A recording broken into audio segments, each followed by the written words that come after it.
আমি এখানে তৈরি হয়েছিলাম একটা অ্যাড শ্যুটের জন্য। কি আর বলবো, এখন আর সকাল সকাল ঘুম ভাঙে না। ঘুম ভাঙতে ভাঙতে 9টা 9:30 বেজেই যায়, কারণ রাত্রিবেলা মাম্মামের সাথে জাগতে হয়।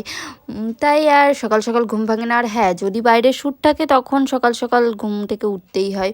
তো মা এই পাউরুটি খাওয়ার জন্য জোর করছিল। সে তখন কটা বাজে, 11:30 12টার সময় আমি ওইটা খেলাম। খেয়ে তখন শ্যুটের মাঝখানে আবার চলে এসেছিলো আমার একটা পার্সেল। ওই পার্সেলটাই নিতে গেছিলাম। যদিও এই কুর্তিটা কিন্তু দেখছো, এটা আমার না, এটা আমি নিয়েছি দিদির জন্য। অ্যাকচুয়ালি তোমরা তো জানোই ওর বেবি হয়েছে, ফিটিংয়ের জন্য এই কুর্তিগুলো পারফেক্ট। জাস্ট আমার খুব ভালো লেগেছে, কাপড় কোয়ালিটিও ভালো ছিল, দেখতেও ভালো লাগছিল। তারপরে আমি কিছুক্ষণ মাম্মামকে নিয়ে বসেছিলাম, দিদি তারপর খেয়ে নিল। আমি স্নান করে উঠেছিলাম, তো আমার চুল শোকানোর ছিল।